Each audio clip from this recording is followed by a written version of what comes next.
കൊള്ളത്തില്ല. എനിക്കിഷ്ടപ്പെട്ടില്ല, സത്യമായിട്ട് ഇഷ്ടപ്പെട്ടില്ല. ലോജിക്കില്ല, അതിനെയും കുഴപ്പമില്ല. ബട്ട് രാജുവേട്ടൻ്റെ ഫുൾ ഒരു ഷോ എന്ന് വേണമെങ്കിൽ പറയാം. പക്ഷെ ഒട്ടും പടം കൊള്ളത്തില്ല.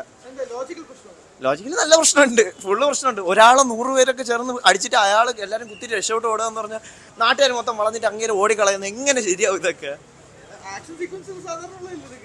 ആക്ഷൻ സീക്വൻസ് എന്ന് പറയുമ്പോൾ എൻ്റെ ദൈവമേ, ഇത് സൂപ്പർ ഹ്യൂമൻ പടമൊന്നുമല്ലല്ലോ. പിന്നെ റോഷാർക്ക് വെച്ച് അയ്യോ അതൊന്ന് ചിലരൊക്കെ ലക്കി ഭാസ്കറുമായിട്ട് കമ്പാരിസൺ ഒന്നും നോക്കില്ല. ഹൈസ്റ്റ് പടമൊന്നും അല്ല,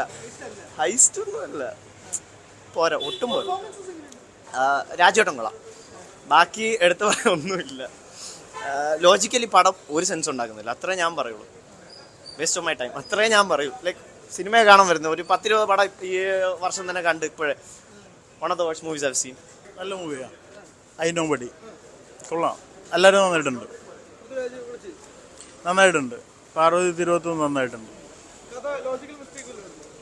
കുഴപ്പമൊന്നുമില്ല, നന്നായിട്ടാണ് തോന്നിയത്. നന്നായിട്ടുണ്ട്, അടിപൊളിയായിട്ടുണ്ട്.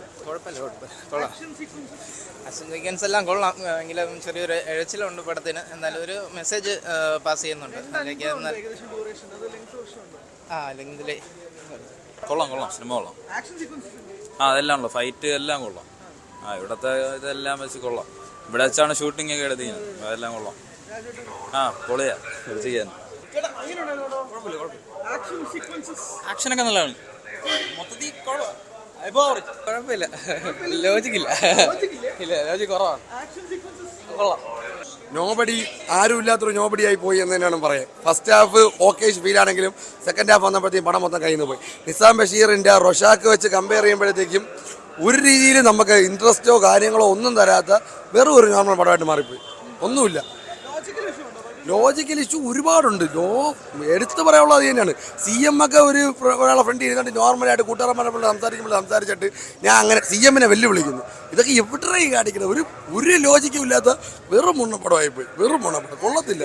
ആക്ഷൻസ് ഒക്കെ കിടിലായിട്ട്. നിസാം ബഷീറിൻ്റെ ആ ഒരു സിഗ്നേച്ചർ കൊണ്ടുവരാൻ നോക്കിയാണ്, പക്ഷേ അതിൻ്റെ 7 എത്തിയിട്ടില്ല എന്ന് വേണം പറയാം. നിസാം ബഷീർ ഉറങ്ങി ചെയ്തെന്നാണ്. കാരണം നോബഡി എന്നല്ലേ പേര്, ആരും ഇല്ലാതെ ചെയ്തുകൊണ്ടായിരിക്കും ആ ഒരു മിസ്റ്റേക്ക് പറ്റിയെന്ന് തോന്നുന്നു. പടം കൊള്ളത്തില്ല.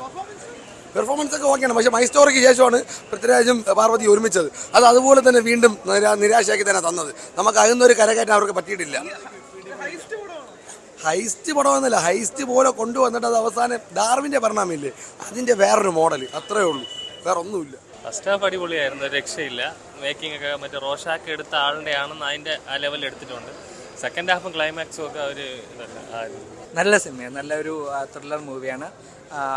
ഇമോഷണൽ ത്രില്ലർ എന്ന് പറയാം. അല്ലാതെ സസ്പെൻസ് ട്വിസ്റ്റ് അങ്ങനെയുള്ള കാര്യങ്ങളൊന്നും പ്രതീക്ഷിച്ച് പോകേണ്ട. നമ്മൾ വലിയ കാര്യങ്ങളൊന്നും പ്രതീക്ഷയൊന്നും ഇല്ലാതെ പോയാൽ വളരെ നല്ലൊരു മൂവി എന്ന് പറയുമ്പോൾ 2.25 മണിക്കൂർ നീളമുള്ള സിനിമയാണ്. അത് വേണമെങ്കിൽ ഒരു അരമണിക്കൂർ കുറയ്ക്കായിരുന്നു. പക്ഷേ ഈ 2.25 മണിക്കൂറിലും നമുക്ക് ഒരിടത്തും സിനിമ ലാഗിങ് ആയിട്ടുള്ള ഒരു എഫക്റ്റ് ഒന്നും തരുന്നില്ല.